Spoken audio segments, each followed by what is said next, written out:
j'ai même oublié qu'on doit louer. On va prendre juste un peu de minutes parce que l'air est parti.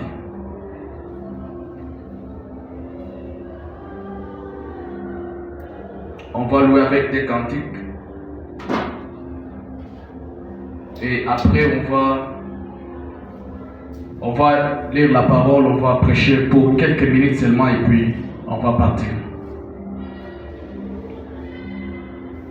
Ami de Jésus, oh quelle joie pour un ignoble comme moi d'avoir toujours un tel ami pour me conduire. Oh, il est mon ami, ami de Jésus. Alléluia, communion. Chaque communion céleste, oh, quel béni tous communion. Alléluia, Jésus est mon Dieu.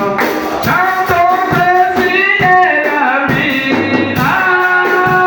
ami de Jésus. Alléluia, communion. Chantons communion céleste, oh, quel béni tous communion. Alléluia, Jésus est mon ami. Ami, ami, quand notre amitié cesse ou me déçoit. Ami, ami, qui me donne joie et paix. Ami, quand elle est bénie, il est mon ami, ami de Jésus. Alléluia, communion divine, chantons communion divine, oh, quel béni tous communion. Alléluia, Jésus est mon ami et ami dans la maladie et quand approche la mort. Ami, ami, quand je passe la vallée, il me manque. Oh, il est mon ami, ami de Jésus. Alléluia, communion divine. Oh oui, communion divine. Oh, quel béni tous communion. Alléluia, Jésus est mon ami. Ami, ami, quand ma course s'arrête. Ami, quand passe la terre. Oh, ami, ami, ma foi au Saint-Mystère. Ami, empêché, chantons Jésus est l'ami, ami de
Église de la vallée, et les plus beaux d'entre elles, mais pour mon âme, Jésus ne quittera jamais, et me laissera ici, tant que j'ai la foi et fais sa volonté.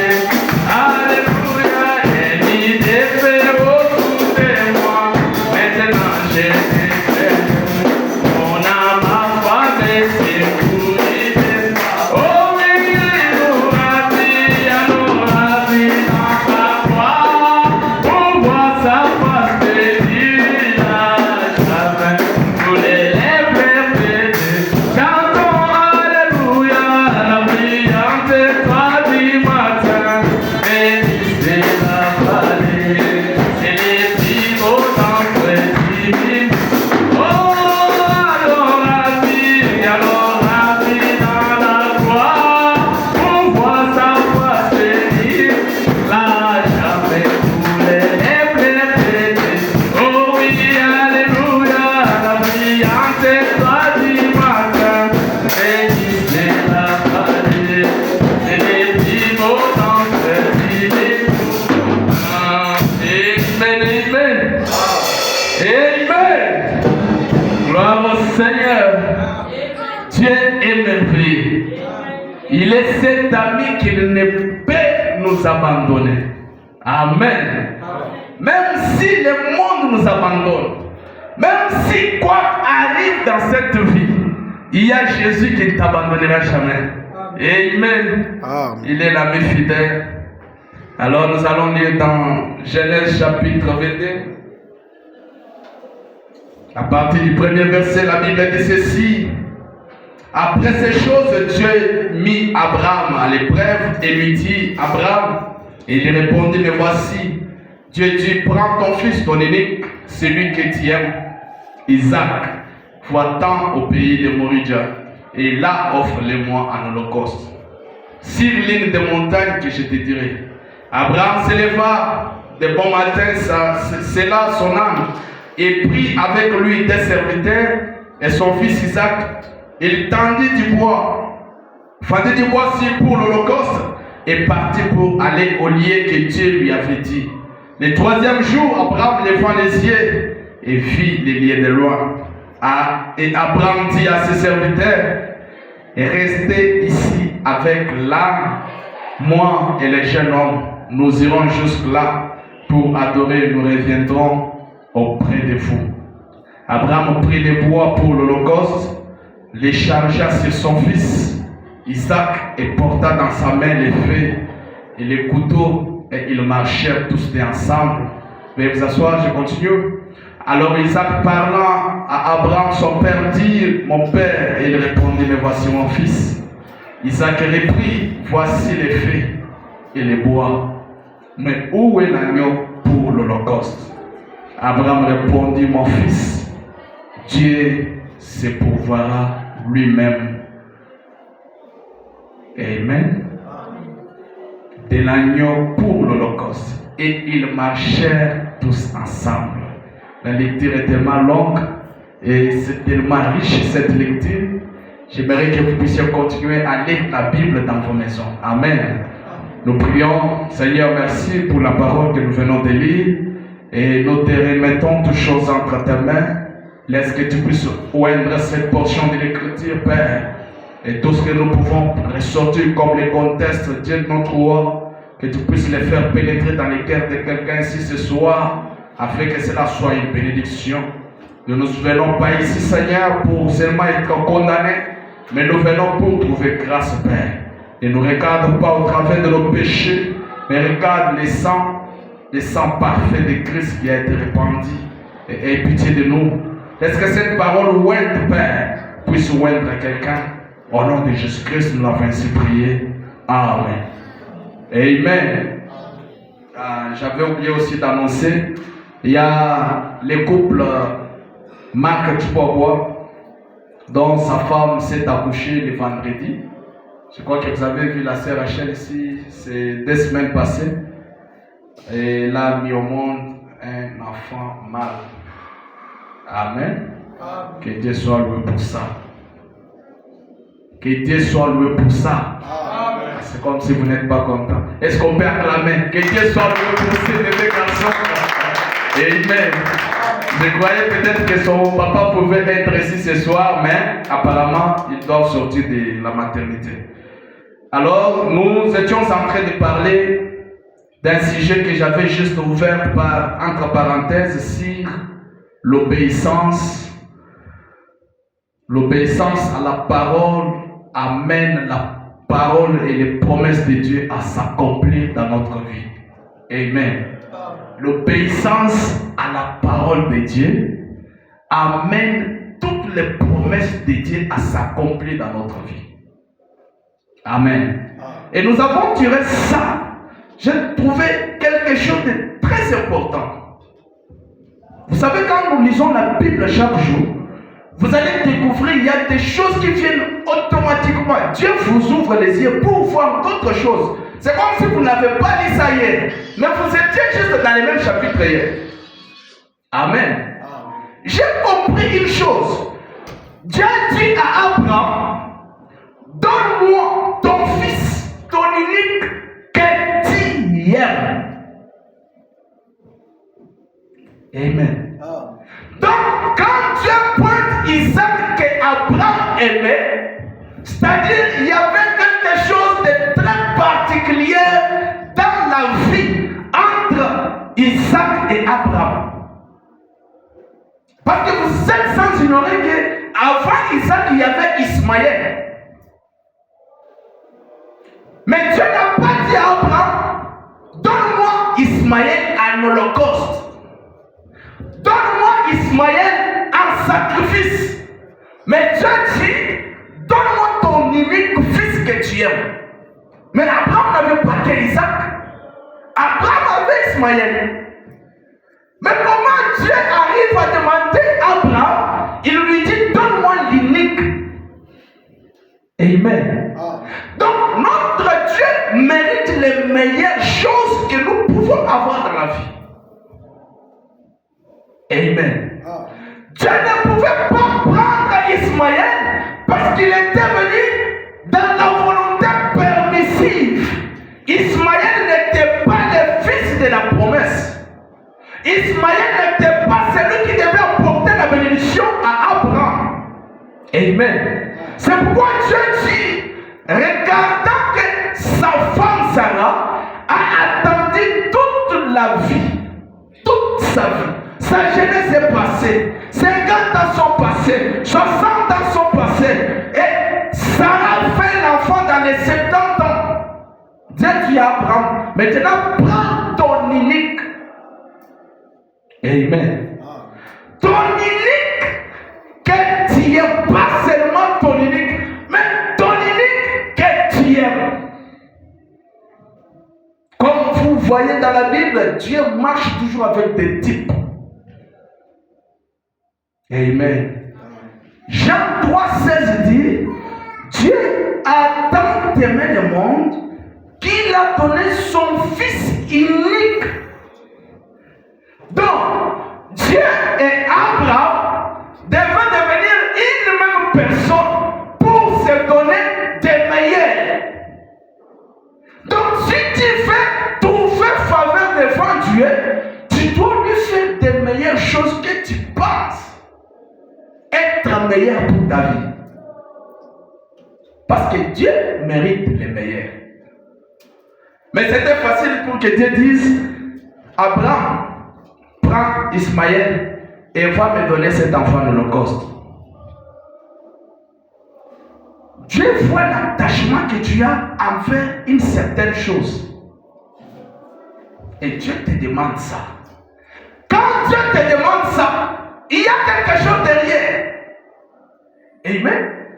Dieu voit, il veut approuver ta foi. Il veut approuver à quel point tu lui fais confiance. Il veut approuver à quel point tu aimes Dieu. Tu ne peux pas dire que tu aimes Dieu si tu ne fais pas de sacrifices pour ce Dieu-là. Amen. Tu ne peux pas dire que tu aimes Dieu si tu ne consens pas l'amour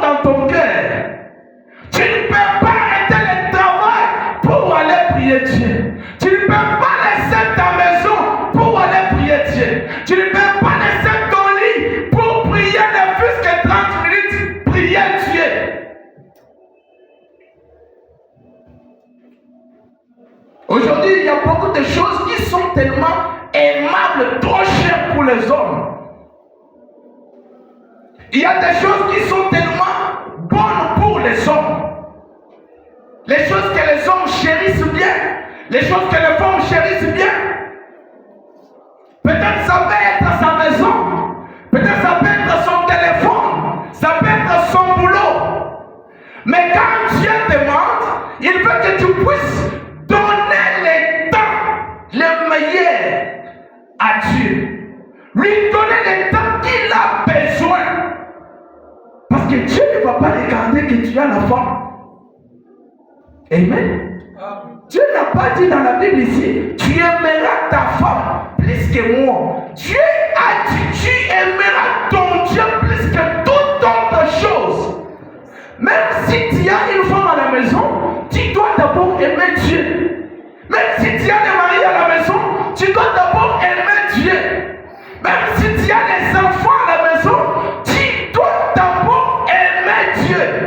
Si tu n'aimes pas Dieu, tu ne peux pas trouver faveur dans sa face. Amen. Dieu exige Abraham. Il ne lui a pas demandé de sacrifice tout simplement. Pas de sacrifice tout court. Il lui a dit, celui que tu aimes, celui qui est l'unique pour toi, tu dois me le donner en sacrifice parce que moi, j'ai besoin du meilleur. Amen. Je crois que ça sera très difficile. Quand les gens apprendront maintenant que nous devons quitter le travail, on a prié. Ah, vraiment, vous voyez beaucoup.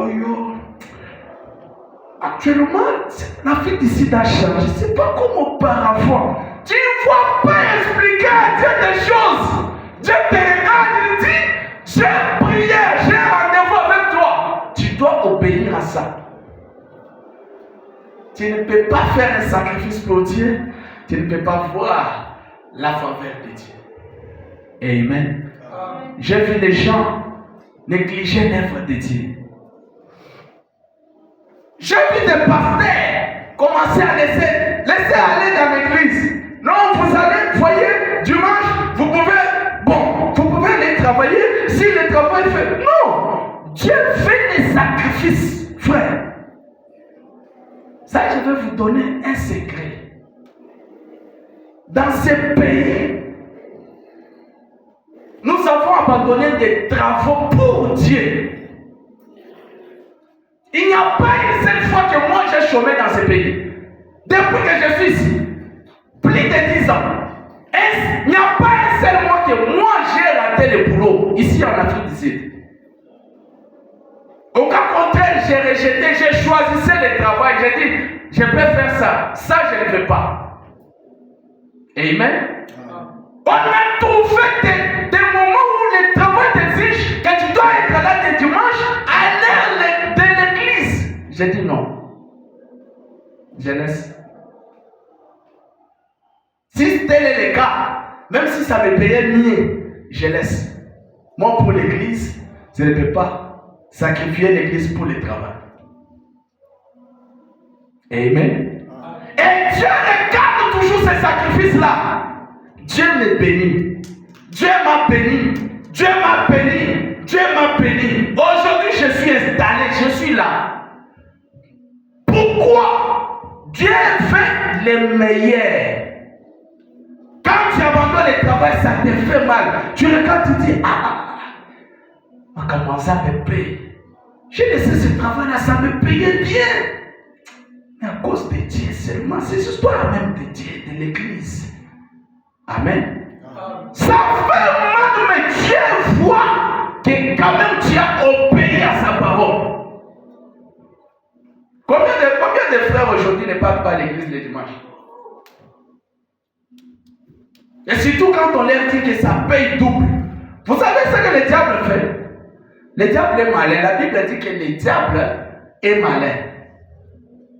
Vous devez être trop spirituel pour découvrir où est-ce que le diable vous a eu. Dans ces pays, tu travailles le dimanche, tu es payé double. Je ne parle pas des travaux de livraison. Ça, vous n'êtes même pas contracté, vous n'avez pas de contrat, vous êtes libre, indépendant. Mais dans une compagnie où vous avez signé un contrat, les dimanches vous travaillez, on vous paye le double de votre salaire. C'est ce que le diable fait. Et vous voyez les chrétiens se précipiter. On demande qui veut travailler le dimanche. Les frères sautent. Moi je serai disponible. Mais tu seras disponible à l'église, qui sera là? Amen. J'ai trouvé des frères ici, soi-disant frères, qui ne peuvent pas sacrifier le dimanche pour l'église. Ils travaillent jusqu'à aujourd'hui, même se marier c'est très difficile. Ils continuent à partager la chambre à 5. Ils continuent à partager la chambre à 4. Même payer la chambre c'est très difficile. Pourquoi? Ils n'ont pas compris les secrets. C'est très facile quand nous disons Abraham a pris son fils. Frère, remplace Isaac, le fils unique d'Abraham. Isaac, l'enfant chéri d'Abraham. Remplace-les par ton travail que tu aimes là. Remplace-les par ta maison que tu aimes là. Remplace-les par ton blanquette que tu aimes découvrir là. Quand on dit on a prié, tout le monde, on était les téléphones. Quand on s'élève, on saute. La dame, l'heure du travail. On saute, on part au travail. On n'a pas même prié pour sortir de sa maison. Mais comment vous allez dire que vous aimez Dieu s'il y a des moindres choses que vous ne pouvez pas comprendre? Amen. Ah, c'est très fort. Je sais que c'est fort, c'est difficile. Mais c'est suffisant dans le but d'éveiller l'esprit de quelqu'un. Parce que si nous venons à l'église, que le dimanche nous assoit pour écouter la parole, nous ne faisons rien. Lundi, au travail. Mardi, au travail. Mercredi, au travail. Jeudi, au travail. Vendredi, au travail. Samedi, au travail. Dimanche, on vient, on n'a que 2 heures pour écouter la parole. Est-ce que vous voulez dire que les 2 heures que vous allez faire ici, ça va couvrir toutes les heures de la semaine?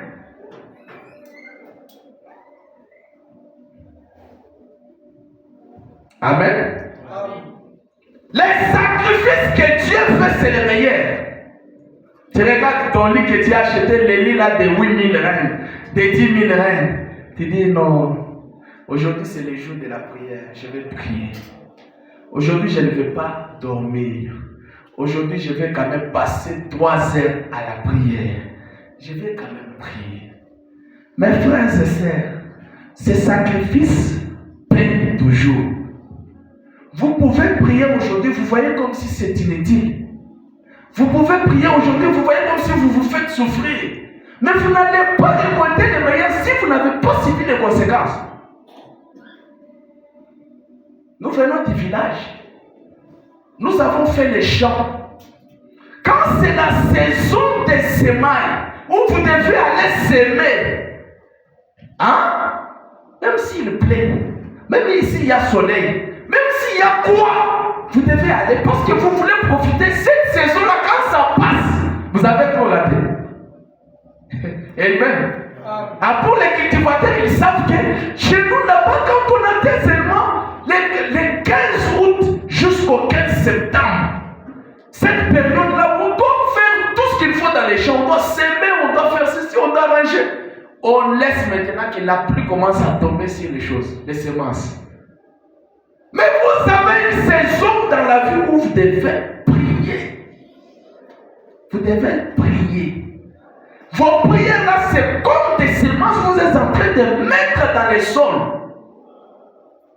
Un jour, vos prières payeront. Si ça ne vous paye pas aujourd'hui, même vos enfants seront payés. Amen. Frère, maintenant me raconte une histoire d'un frère, pas même un frère, mais c'était un païen qui avait seulement valorisé les campagnes de Frère Branham. Il a dit, frère Branham, moi je vais commencer à payer chaque fois que tu as campagne, je souscris pour tel montant. Amen. Il a fait de ça une loi dans sa compagnie. Même si je ne suis pas là, quand vous entendez que Branham a campagne quelque part, prenez tel montant, mettez dans l'œuvre de Dieu. Un païen. Frère Branham donne un témoignage, il dit, aujourd'hui, même ces enfants qui sont restés, les compagnies se multiplient. Ces enfants continuent à payer la dîme jusqu'aujourd'hui.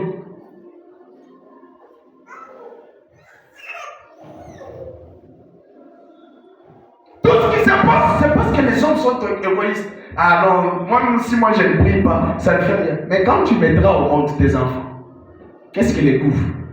Ce sont tes prières. Ce sont tes bonnes œuvres. Nous qui venons du village, il y a d'autres endroits où on nous accueille juste parce que notre papa était un bon monsieur. Notre grand-père a laissé des empreintes. Ah, on dit, les enfants de qui? D'Emmanuel.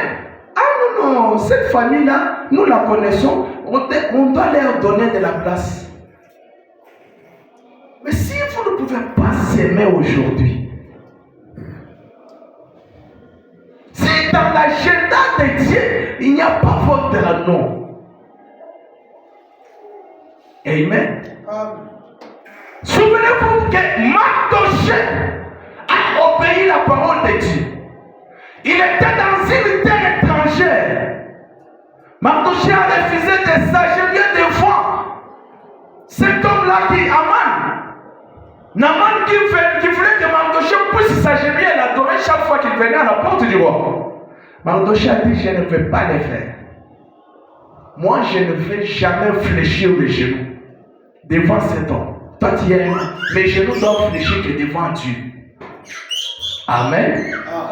Mardoché a obéi la parole de Dieu. Il est resté dans cette condition-là. Un jour, il y avait un plan contre les rois. On voulait tuer les rois. Mardoché a fait un songe. Il est allé révéler ça au roi. Il a sauvé la vie du roi Assyrus. Allez lire la Bible.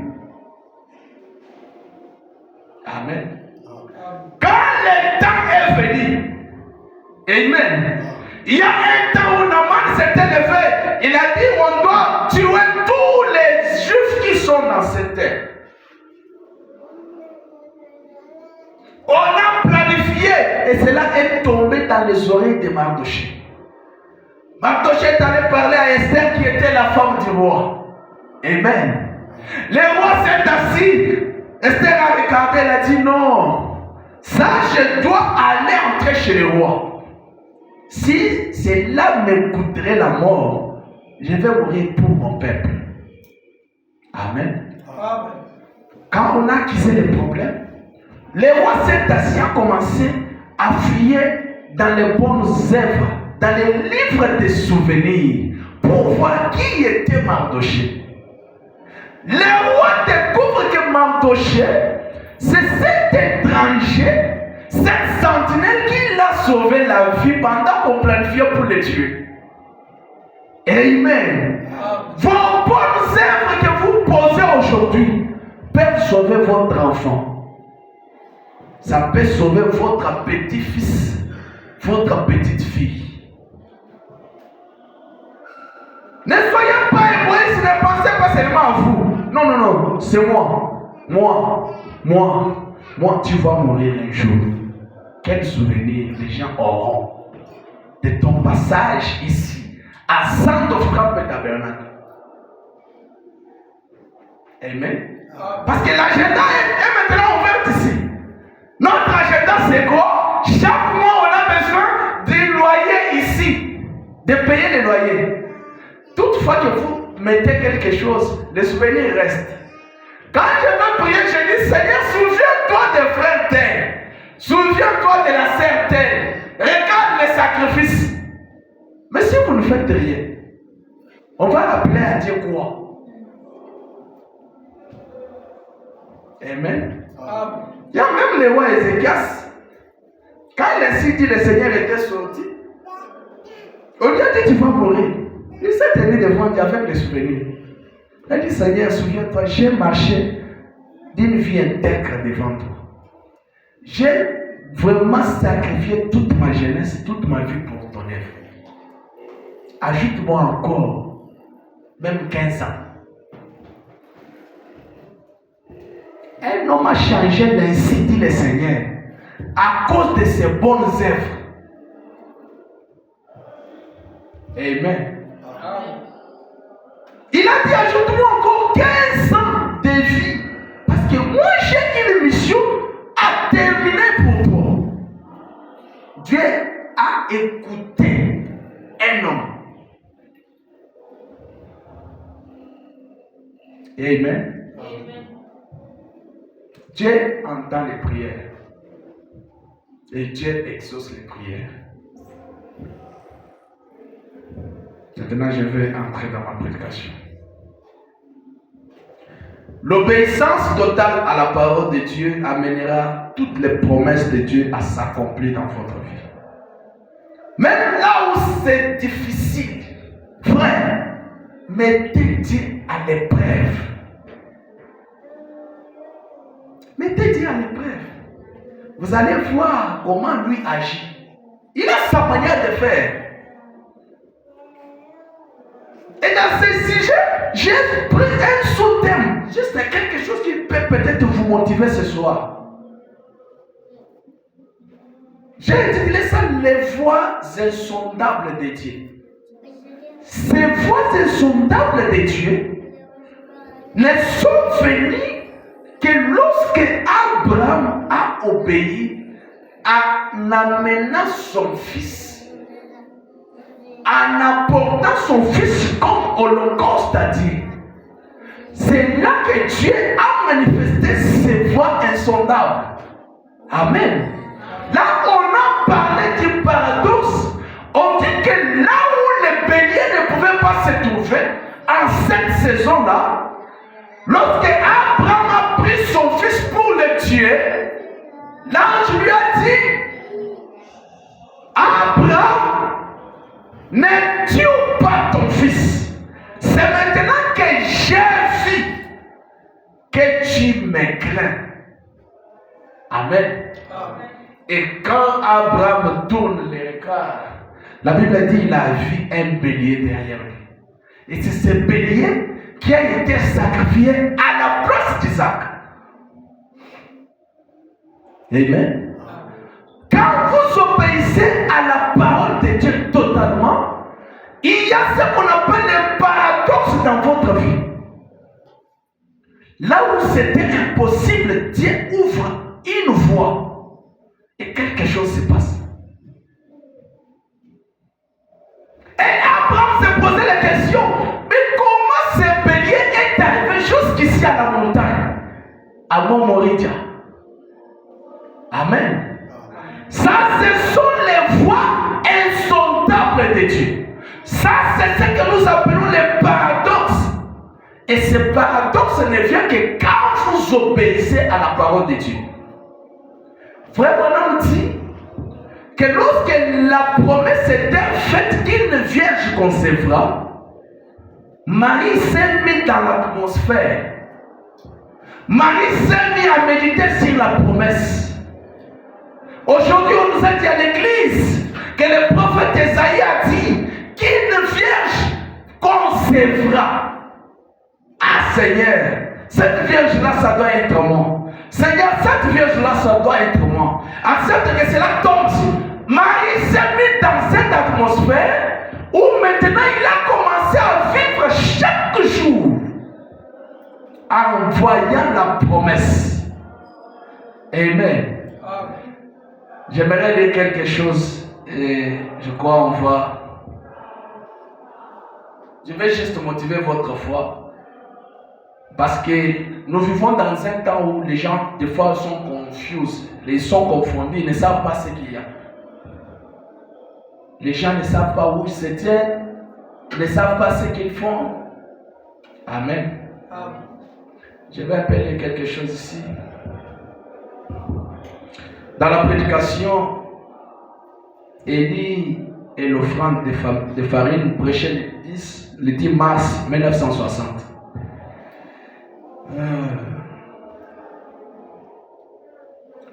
Frère Branham dit ceci.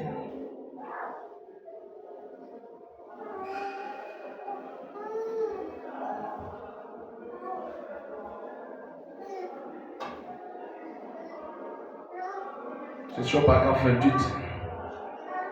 Frère Branham dit, il y a quelque temps, j'ai fait une remarque au sujet des prédicateurs d'aujourd'hui. Ou quelque chose comme ça. Et un groupe d'entre eux est venu me voir. Et ils ont dit, frère Branham, nos assemblées font vraiment pression sur nous. C'est à cause de ça, l'assemblée partira si les prédicateurs ne font pas ce qui plaît aux membres. Amen. Les prédicateurs, frère Branham dit, les prédicateurs étaient déjà tombés sous l'influence du roi. Parce que les péchés étaient permis. Il n'y avait plus de limites. C'est une belle image d'aujourd'hui. Parce que la nation avait approuvé ces choses. Les gens voulaient être populaires. Ils se disaient, tant que la nation qui l'a dit, tant que c'est la nation qui l'a dit, il n'y a pas de mal à ça.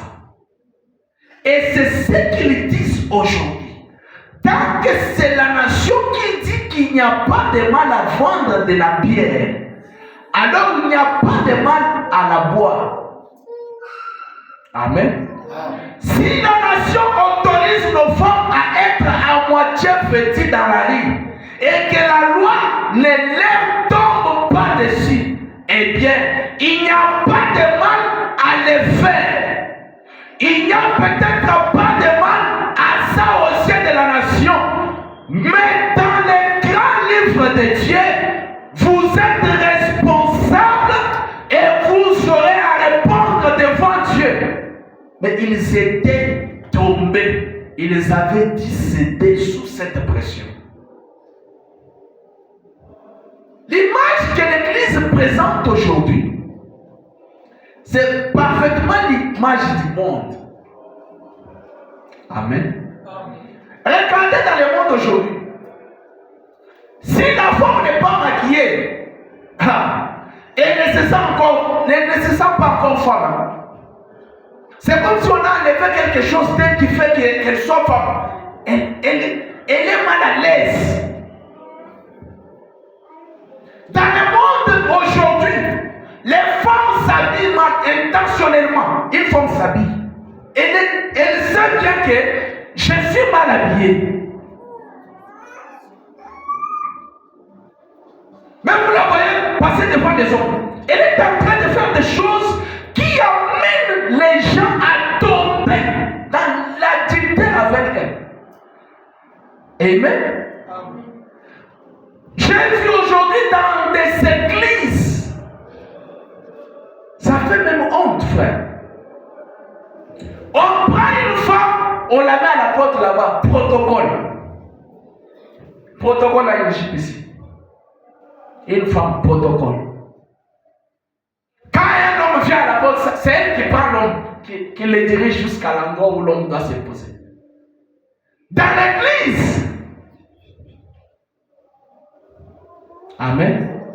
Donc, le monde est entré dans l'église aujourd'hui et les prédicateurs n'ont pas même le temps de parler contre ces péchés. Beaucoup sont déjà tombés. Ils sont que formalistes. Ils viennent là, ils viennent avec un évangile amical où tout le monde se sent à l'aise, tout le monde se sent honoré. Quand il arrive au point de la parole de Dieu, pardonnez-moi.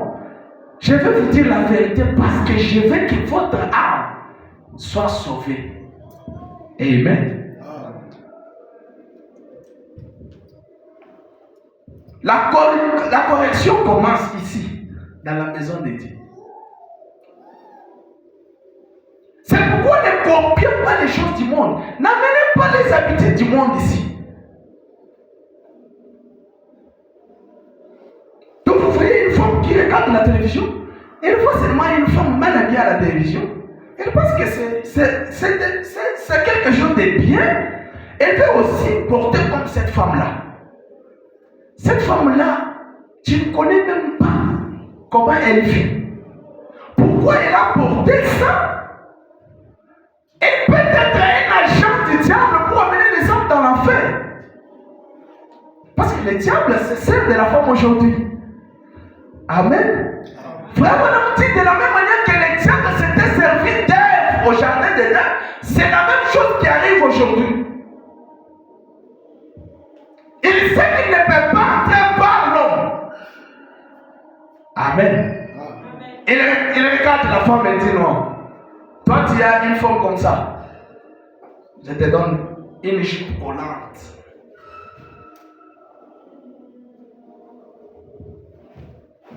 Frère Branham dit ceci. Il dit, les prédicateurs disent quoi? Tant que l'Afrique du Sud a permis aux gens de boire l'alcool, ou soit de vendre l'alcool, nous n'avons pas quelque chose à dire. Que les gens boivent, ce n'est pas un problème. La nation a déjà dit que les gens sont libres. Il y a aujourd'hui des lesbiennes dans des églises. Il y a des PD dans des églises. Des homosexuels dans des églises. Pourquoi? Parce que l'Afrique du Sud a signé, a permis qu'il y ait l'homosexualité ici. Les églises ont cédé à la pression. Et aujourd'hui, il y a des homosexuels dans des églises. Et ils sont protégés. Si tu trouves un problème avec un homosexuel ou bien une lesbienne, papa, vous allez mal finir.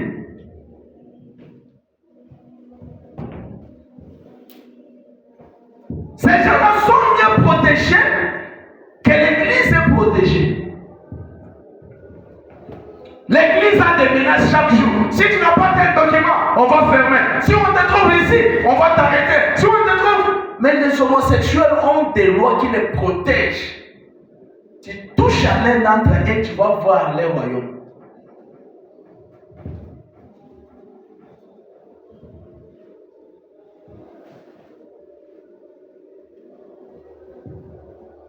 Nous commençons à voir les sœurs ont commencé à amener des habitudes du monde dans l'église.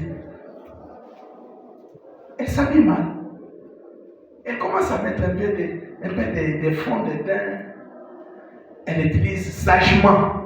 Parce que le pasteur ne connaît pas.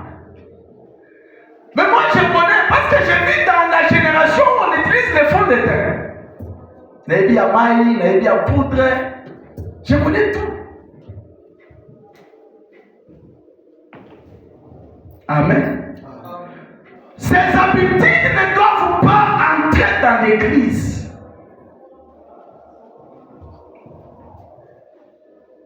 Nous avons pris la parole, frère. C'est pourquoi nous sommes minoritaires dans les messages.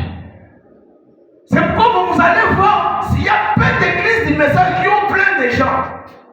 Mais regardez dans des églises dénominationnelles. Regardez dans des églises où on permet à la femme de prêcher. Contrairement à la Bible. Regardez dans des églises où les femmes ont la liberté de mettre le maquillage, d'ajouter un peu de sourcils, ajouter ceci, ajouter des ongles. Une femme, tu la regardes, tu as envie de vomir. C'est quoi? Amen.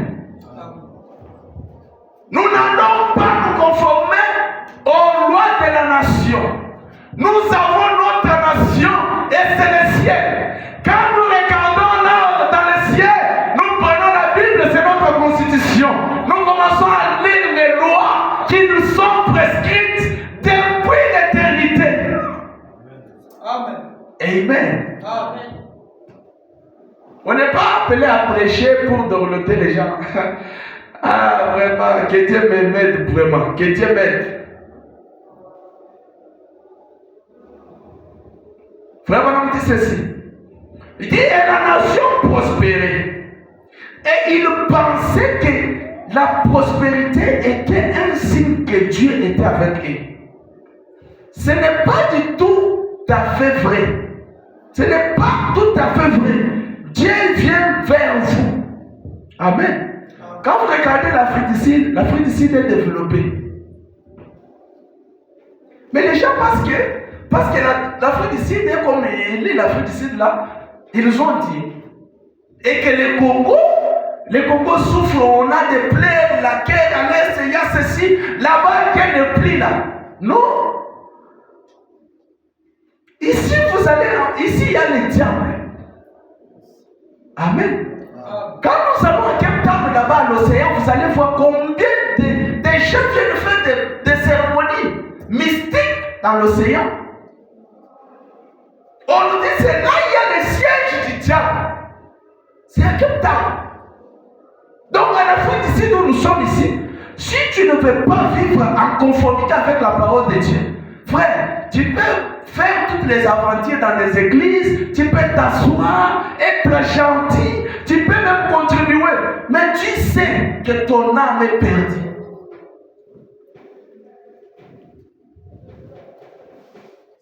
Ici, c'est le pays où il y a les tests. On va te tester si vraiment on prend les tests, on veut voir combien de voltage tu montes. Est-ce que tu es vraiment chrétien?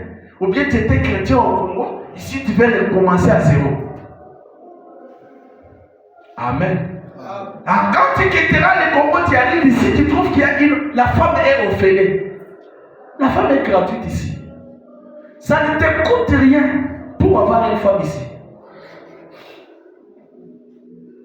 Ça ne te coûte rien.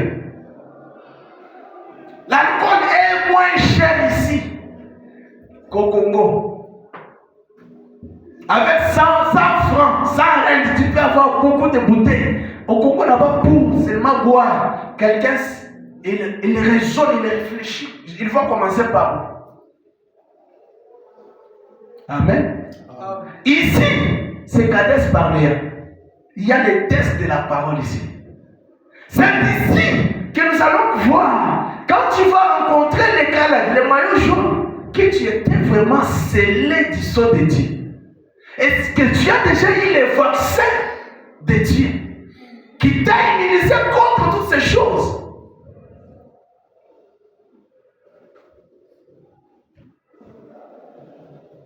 Donc pour vivre dans ce pays, tu dois obéir totalement à la parole de Dieu. Avec les foi de ce pays, les frères commencent à prendre un peu de whisky.